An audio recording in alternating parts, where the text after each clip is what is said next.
Welcome back to our 10-day series for NEET preparation. Today we are going to study all the diseases for NEET syllabus. So, starting off, first of all, we have viroids. In 1971, T.O. Diener discovered a new infectious agent that was smaller than viruses and caused potato spindle tuber disease. It was found to be a free RNA. It lacked the protein coat that is found in viruses, hence the name viroid. Okay. The RNA of the viroid was of low molecular weight. Then we have prions. In modern medicine, certain infectious neurological diseases were found to be transmitted by an agent consisting of abnormally folded protein. The agent was smaller in size to the viruses. These agents were called prions. The most notable diseases caused by prions are bovine spongiform encephalopathy, that is BSE, which is commonly called as mad cow disease in cattle, and its analogous variant, Creutzfeldt-Jakob disease, that is CJD, in humans. Next, we have the disorders of the respiratory system, where we have asthma. It is a difficulty in breathing causing wheezing due to inflammation of bronchi and bronchioles. Emphysema is a chronic disorder in which alveolar walls are damaged, due to which respiratory surfaces decreased. One of the major causes of this is cigarette smoking. Next is occupational respiratory disorders. In certain industries, especially those involving grinding or stone breaking, so much dust is produced that the defense mechanism of the body cannot fully cope with the situation. Long exposure can give rise to inflammation, leading to fibrosis and thus causing serious lung damage. Okay. Then we have disorders of circulatory system. We have hypertension, which is the term used for blood pressure that is higher than normal, that is 120 by 80. In this measurement, 120 mm of Hg is the systolic or pumping pressure and 80 mm of Hg is diastolic or resting pressure. If repeated checks of blood pressure of an individual is 140 by 90 or higher, it shows hypertension. High blood pressure leads to heart diseases and also affects vital organs like brain and kidney. Then we have coronary artery disease. It is often referred to as atherosclerosis, which affects the vessels that supply blood to the heart muscle. It is caused by deposits of calcium, fat, cholesterol, and fibrous tissues which make the lumen of arteries narrower. Then is angina. It is also called as angina pectoris, and a symptom of acute chest pain appears when no enough oxygen is reaching the heart muscle. Angina can occur in men and women of any age, but it is more common among the middle-aged and elderly. It occurs due to conditions that affect the blood flow. Next is heart failure. Heart failure means the state of heart when it is not pumping blood effectively enough to meet the needs of the body. It is sometimes called as congestive heart failure because congestion of the lungs is one of the main symptoms of this disease. Heart failure is not the same as cardiac arrest, that is when the heart stops beating, or a heart attack, when the heart muscle is suddenly damaged by an inadequate blood supply. Okay, so you need to keep in mind what is cardiac arrest, what is a heart attack. Okay. Next is disorders of the excretory system. Malfunctioning of kidneys can lead to accumulation of urea in blood. This is a condition which is known as uremia. Now we can remove it by the process called as hemodialysis. Okay. Now next we have kidney failure. So kidney transplantation is the ultimate method in the correction of acute renal failure. Okay. Next we have renal calculi. As you all may know, these are the stone or insoluble mass of crystallized salts, for example oxalates, etc., which are formed within the kidney. Then we have glomerulonephritis, which is inflammation of the glomeruli of the kidney. Then we have disorders of muscular and skeletal system. First of all, we have myasthenia gravis. It is an autoimmune disorder which affects the neuromuscular junction, leading to fatigue, weakening, and paralysis of skeletal muscle. Next is muscular dystrophy, which is a progressive degeneration of skeletal muscle, mostly due to the genetic disorder. Next is tetany, which are the rapid spasms in muscle due to low calcium in the body fluid. Then is arthritis, which is the inflammation of joints. Osteoporosis, it is age-related disorder which is characterized by decreased bone mass and increased chances of fractures. Decreased level of estrogen is a common cause. Next is gout, which is inflammation of joints due to accumulation of uric acid crystals. Now, excessive secretion of growth hormone in adults, especially in middle age, can result in severe disfigurement, which is called as acromegaly. Okay. An impairment affecting synthesis or release of ADH results in a diminished ability of the kidney to conserve water, leading to water loss and dehydration. And this condition is diabetes insipidus. Next, deficiency of iodine in our diet results in hypothyroidism and enlargement of the thyroid gland, which is commonly called as goiter. Okay. Now, hypothyroidism during pregnancy causes defective development and maturation of the growing baby, leading to stunting growth. That is cretinism, mental retardation, low IQ, abnormal skin, deaf mutism, etc. Okay. Next, we have the rate of synthesis and secretion of the thyroid hormones is increased to abnormal high levels, leading to a condition called as hyperthyroidism. In hyper, we say the thing has been increased. In hypo, we say the thing has been decreased. Exophthalmic goiter is a form of hyperthyroidism characterized by enlargement of the thyroid gland, protrusion of the eyeballs, increased basal metabolic rate, and weight loss, which is also called as Graves' disease. Underproduction of hormones by the adrenal cortex alters carbohydrate metabolism, causing acute weakness and fatigue, which leads to a disease called as Addison's disease. You also need to understand that these diseases are related to which organs, okay? Prolonged hyperglycemia leads to a complex disorder called as diabetes mellitus, which is associated with loss of glucose through the urine and formation of harmful compounds known as the ketone bodies. Diabetic patients are successfully treated with the insulin therapy. Okay.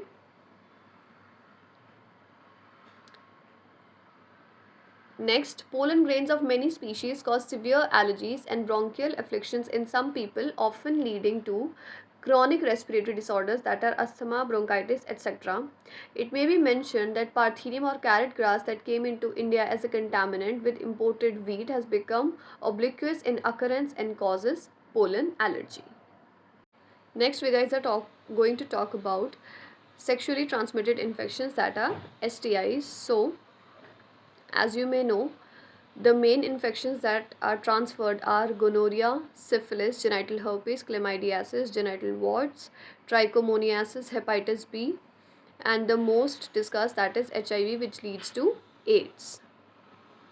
So just give this a reading once, and what are some of the simple principles that you need to follow are: avoid sex with unknown partners or multiple partners. Second is always try to use condoms during coitus. Third, in case of doubt, one should go to a qualified doctor for early detection and get complete treatment if diagnosed with infection. Okay.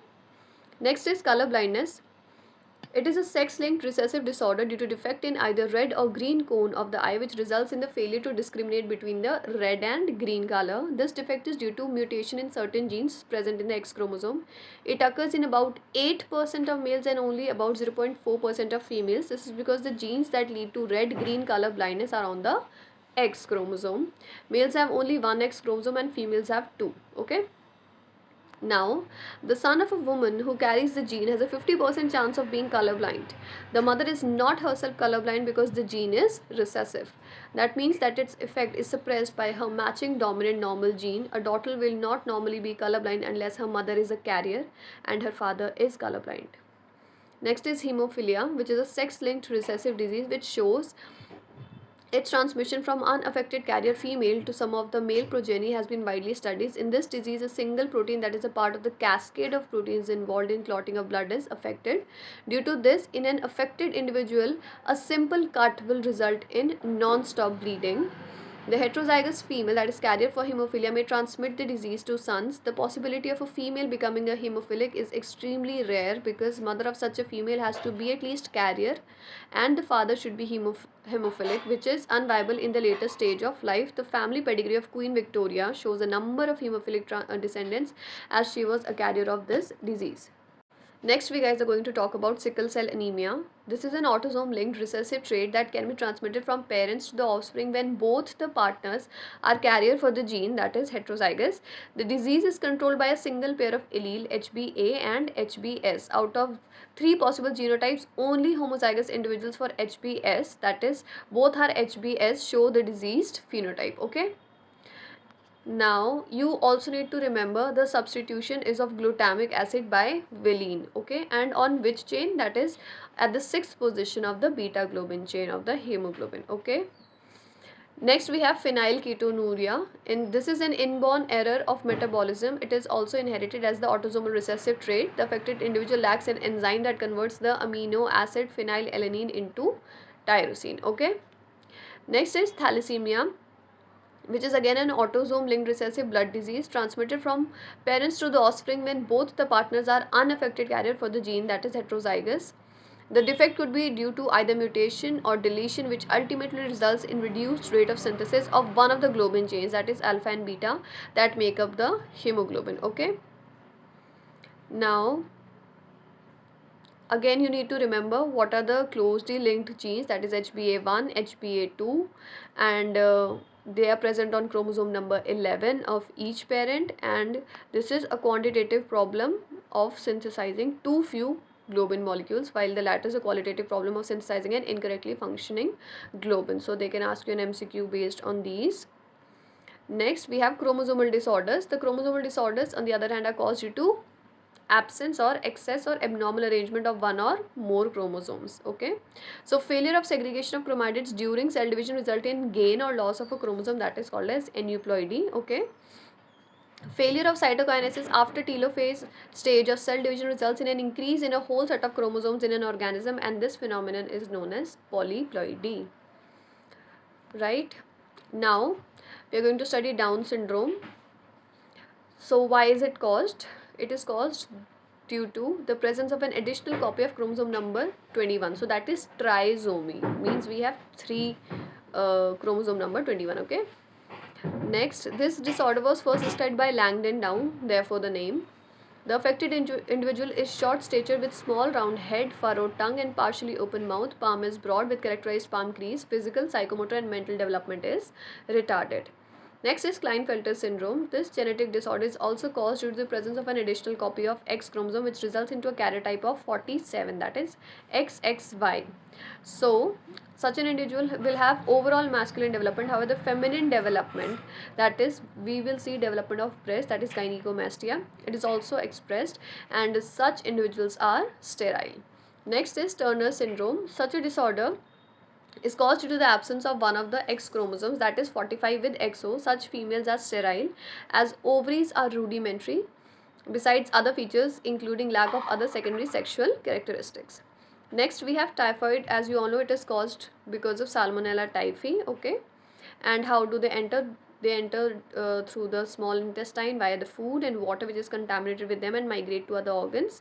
And the symptoms are sustained high fever, weakness, stomach pain, constipation, headache, loss of appetite. Okay, and how do we confirm it? So it is confirmed by Vidal test. Okay, and this is a classical case in medicine of the Mary Mellon nicknamed typhoid Mary. So this can also be asked. Then pneumonia, how is it caused? It is caused because of Streptococcus pneumonia and Haemophilus influenza. Symptoms are fever, chill, cough and headache. Okay, and sometimes lips and fingernails may turn grey to bluish. And a healthy person acquires infection by inhaling the droplets or by sharing glasses and utensils with an infected person. Dysentery, plague, diphtheria, etc. some of the other bacterial diseases in man. Next is common cold, which is caused due to rhinovirus. The symptoms are nasal congestion, discharge, sore throat, hoarseness, cough, headache, tiredness, and they last for 3 to 7 days. Okay. Again, these can be transferred via inhalation or due to a diseased person. Next is malaria, and it is caused due to Plasmodium, which is a tiny protozoan. Then we have different species of Plasmodium. This is an important MCQ again, and the life cycle of it is important.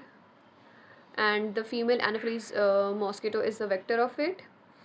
So study this carefully. Next is Ascariasis, which is caused due to Ascaris, the common roundworm, and Wuchereria, that is the filarial worm. Okay, and symptoms are internal bleeding, muscular pain, fever, anemia, blockage of the intestinal passage. Okay.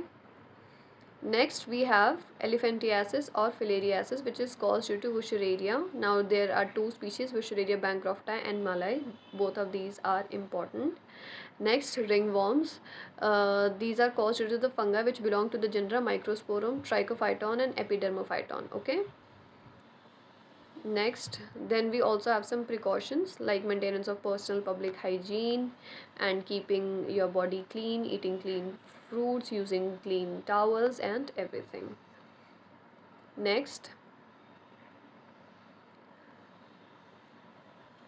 Next, you should know what is the definition of an autoimmune disease. Sometimes due to genetic and other unknown reasons, the body attacks the cells. Okay, so this is what is known as autoimmune disease. And we have allergy, which is the exaggerated response of the immune system to any certain antigen which is present in the environment. It is called as allergy. Okay,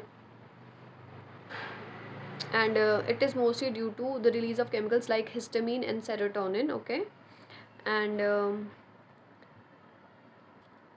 use of drugs like antihistamine, adrenaline, and steroids could reduce the symptoms of allergy. Okay. Next, we are going to talk about AIDS, that is acquired immunodeficiency syndrome. So, since it is a syndrome, it is going to have a group of symptoms.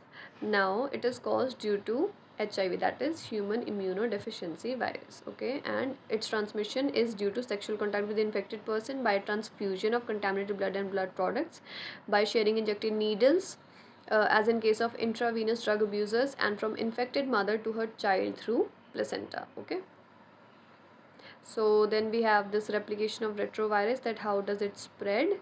And it is also showing that there is a time lag between the infection and appearance of the AIDS symptoms, and the period may vary from a few months to many years, which could be usually 5 to 10 years. Okay, so they are telling you in detail how retrovirus is using our body to cause so many symptoms. So next we have prevention of AIDS. As we know that we don't have any cure for it, prevention is the best option.